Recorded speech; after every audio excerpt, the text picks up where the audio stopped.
안녕하세요. 재테크일는 주세입니다. 연초부터 특단의 부동산 대책을 내겠다며 시장에 안정감을 지나치게 줄 것이라는 뉘앙스로 국민들로 하여금 매우 상당한 기대감을 갖도록 만들었죠. 결국 2월 4일 변창흠 국토부 장관은 2025년까지 4년간 전국에 83만 6천 가구의 주택을 공급하겠다는 방안을 발표하게 됩니다. 그리고 이번 혁신 방안은 3대 기본 원칙에 기초하고 있다면서 보도 자료에는 온갖 볼드 처리로 도배를 하였죠. 첫째, 주민 삶의 질 관점에서 획기적으로 규제를 풀겠습니다. 도시 건축 규제를 완화하고 공공과 함께 한다면 과도한 기부 체납을 완화하고 재건축 초과이익 부담금도 받지 않겠습니다. 둘째, 공공주도 절차를 대폭 간소화하겠습니다. 공공이 이해관계를 조율하고 신속한 인허가 및 부지 확보를 통해 사업 기간을 5년 이내로 대폭 단축하겠습니다. 셋째, 그 결과 발생하는 이익은 함께 공유합니다. 규제 완화와 사업 기간 단축으로 발생하는 이익은 인프라 확충 등 여러 가지로 공유하겠습니다. 저는 서두에 이 3대 기본 원칙을 내세운 것을 보고 정확히 1.5초 만에 실망을 하였습니다. 이건 집값 안정 목적이 담긴 부동산 대책이 아니라 국토종합 기본계획처럼 장기간 가져가야 하는 것인데 이걸 집값 안정화 대책이라고 갖고 왔다니 결국 집값은 잡을 수 없었다 라는 것이 증명된 거나 마찬가지라 생각이 듭니다. 그런데 아니 장관님, 내 집 마련하지 못한 국민들이 정말로 집값 상승의 피로감에서 벗어나고 안도감을 느끼기 위해서는 22페이지 상당의 문건을 읽어보라고 던져줄 것이 아니라 초단기적 대책을 가지고 와야 하는 것이 아닌가요? 제가 도무지 이해가 되지 않는 부분이 대도시권 주택 공급 획기적 확대 방안이라고 하며 2025년까지 아직 확보도 되지 않은 매우 불확실한 공급량인 서울 32만호, 전국 83만호 주택 부지를 추가 공급하겠다고 하는데 결국은 현재 토지 소유자들의 협조 없이는 진행도 못하는 사항일 뿐더러 시간이 흘러서 공급 약속을 지킬 수도 없게 된다면 지주 탓이나 하면 되는 건데 남 탓이나 할 수 있는 이런 대책 발표는 왜 하는 것인가요? 아니 어디 선거 나가시나요? 국토부 장관 되신 지 얼마 됐습니까? 미확정된 공급 물량을 반드시 확보하겠습니다 라며 공약을 내세우셨는데 국민들에게 그 공약 반드시 지킬 자신이 있으신가요? 그래요, 현재 개발 수단만으로는 한계가 있다 하셨죠. 일정 규모 이상의 공동 개발을 위해서는 토지주들 간 의견이 조율되어야 하나 다양한 이해관계의 상충 요소가 내재되어 있다고 하셨잖아요. 이해관계가 너무나 복잡하지만 마땅한 법적 절차나 수단이 없는 것이 현실이라고도 말씀하셨잖아요. 그런데 공공이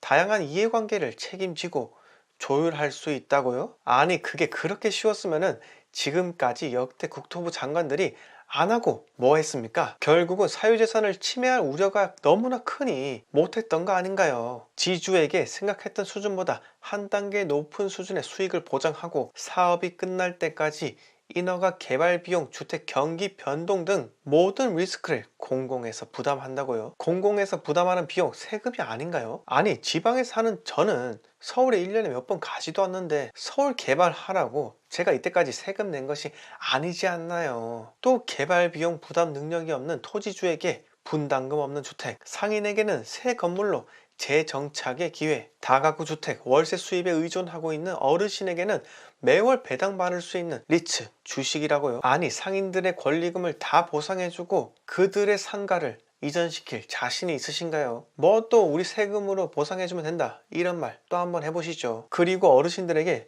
리츠 주식 제공이요? 아니 장관님, 그 어르신들 설득하는데 한 세월 갑니다. 그리고 그 주가 떨어지면 또 누가 책임지나요? 그것도 국가에서 세금으로 메어주는 건가요? 장관님, 그리고 시청자 여러분, 왜 실현 가능성도 낮은 공공개발 한다고 천문학적인 돈을 쓰려고 하세요? 2월 4일 대책은 집값 안정화가 목적이 아니란 말입니다. 그냥 서울 전체를 리모델링 하기 위해서 마치 아파트 내부 리모델링 하는 것처럼 국민 세금으로 리모델링 공사업체 선정해주고 공사 잘하는지 관리 감독할 수 있는 관리업체도 선정하고 그리고 리모델링 다 되면 대신 팔아주고, 이거와 뭐가 다른 건가요? 왜 서울 전체가 노후된 것을 국민 세금으로 개발시키냐 이겁니다. 지방 사는 저와는 전혀 상관없는 남 좋은 일이잖아요. 지방 사는 사람들은 지하철 같은 교통 인프라도 누리지도 못하고 살아가고 있다고요. 제가 이렇게 말하면은 지방도 이번 대책으로부터 동일한 적용을 받는다, 이렇게 말할 게 또 뻔하죠. 그런데 지방은 아파트 공급할 부지가 상당히 많아요. 그리고 이런 도심 고밀도 개발은 민간에게 맡겨도 시간적 여유가 충분합니다. 지방은요. 자, 정리하겠습니다. 장관님, 제가 말하는 이 두 가지만 하면은 집값이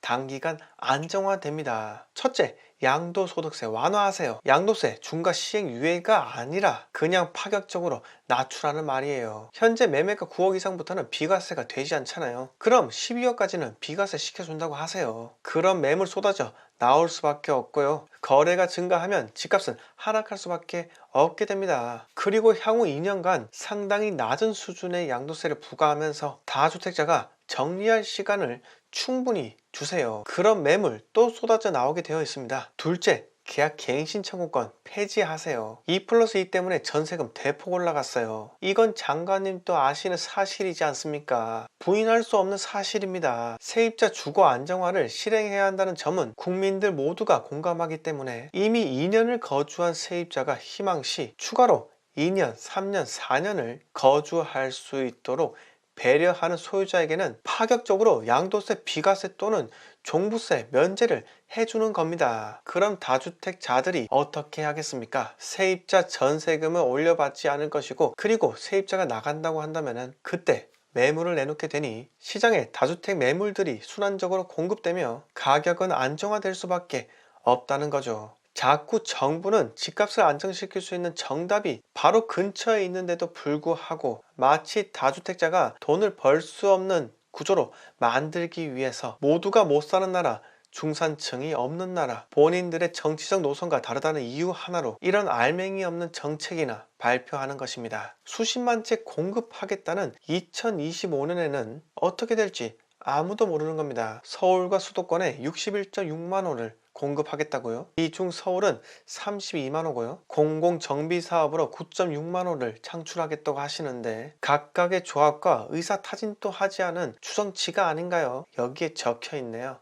그간 정부 또는 민간에서 추진했던 사업들의 주민 참여율을 근거로 공급 물량을 산출했습니다. 그리고 전국적으로 역세권, 준공업, 저층 주거 등 도심 공공주택 복합 사업에서 약 20만 호를 공급하겠다고 하는데, 다시 한번 말씀드리지만 사람들에게는 아파트가 필요한 것이라고요. 집값이 상승한다 이 말은 아파트 가격이 상승한다는 거예요. 기존 주거복지 로드맵 및 3기 신도시 등을 통해 추진 중인 수도권 127만 호 공급 계획을 합하면 약 200만 호 이상으로 이는 역대 최대 수준 공급 대책입니다. 이렇게 밑줄 쫙 그으셨는데 저는 웃음만 나옵니다. 그런데 이렇게 규제 완화를 통해 정부의 적극적인 주도로 공급하는 것처럼 보이지만은 결국은 가격 동향 점검을 강화하고 불안이 심화되거나 이상 징후 발견 시 사업 대상에서 제외하거나 지구 지정을 중단하겠습니다. 공공주도 정비 사업이 잘 되지 않더라도 빠져나갈 방법을 미리 잘 만들어 놓으셨네요.